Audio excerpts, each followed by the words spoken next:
When the Minnesota Vikings hired head coach Kevin O'Connell last offseason, there were some questions, right? And O'Connell, former NFL quarterback, former third-round pick from back in the day, was seen as Sean McVay's assistant. Like, how good was he going to be? But the Vikings won 13 games. They won the division, and it overall is pretty damn good. And, of course, him and general manager Kwesi Adofo-Mensah, they get along great. They have a great working relationship. Now, obviously, it isn't required for your head coach and GM to be close, because I mean, Belichick is the head coach and GM and he hates himself, so they don't get along, but they still win. They still have success there. But it is a little bit refreshing since Zimmer and Spielman were really talking at the end. But what's great about Kevin O'Connell and him coming from an offensive background, like, the benefit hasn't really hit Vikings fans yet, because the huge benefit is continuity on offense, whereas if you have a defensive-minded head coach like you did with Zimmer, there's a lot of turnover on the offensive side of the ball,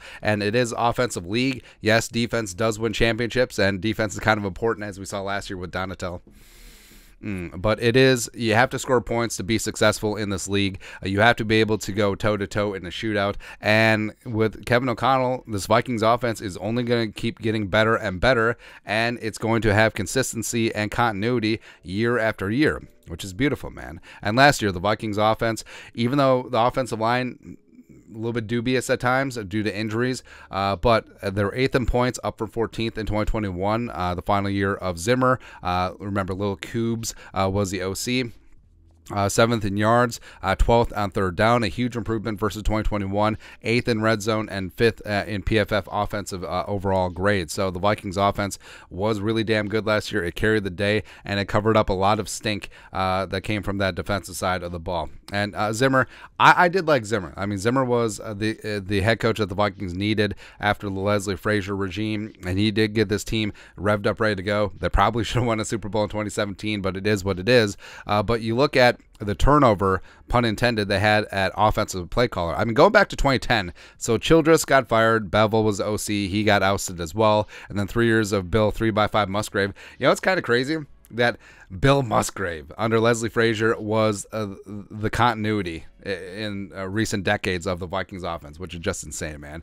First year of Zim, 2014, bring in Norvell, so 2.5 years with him. They parted ways in 2016. Yeah, Pat Shurmur was brought on to be tight ends coach. Remember that? And then Shurmur was OC in 2017 when the Vikings probably should have won the Super Bowl.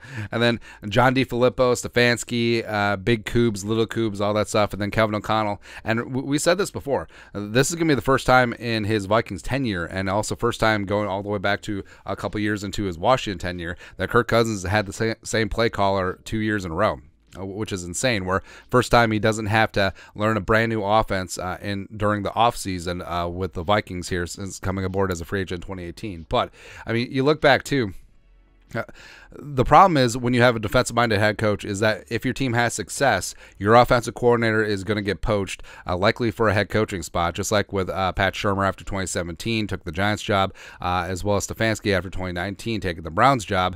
And it's in the league as it is now, it's tougher to have change on the offensive side of the ball versus defense, right? And you know, with of course, Zimmer and Cousins, I didn't really see that. It took them 4 years to watch film together.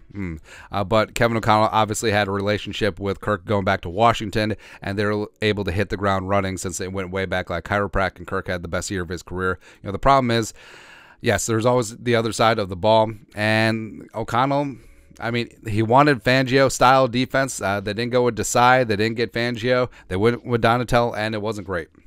It wasn't great last year. And, you know, Kevin O'Connell, frankly, should have been in the running for Coach of the Year. You know, the Vikings bumping up from 8 wins up to 13 wins, but it went to Brian Daboll. Whatever. Yeah, whatever. But I think that Kevin O'Connell is an offensive innovator. I think that he did great things with Justin Jefferson last year, even though he was being double and triple team. JJ was Offensive Rookie of the Year. Nailed it. Offensive Player of the Year last year, and also was an MVP finalist since they did ranked choice voting for the first time this year. And if you look at the Vikings offense, they're just getting started. They're just getting started, man, because I love Adam Thielen to death, but Addison, even as a rookie, is an upgrade. You know, Thielen wasn't getting the separation like he used to.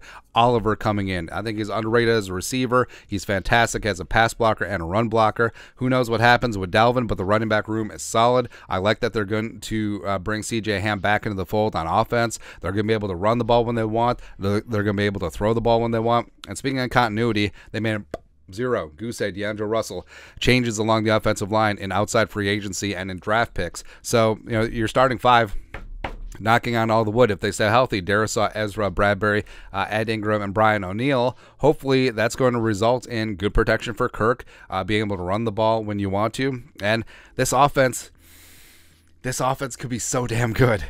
With Jefferson being the alpha wide receiver one in this league, KJ motivated in a contract year, Hawkinson doing the damn thing, where this offense could be top three and they won't be three.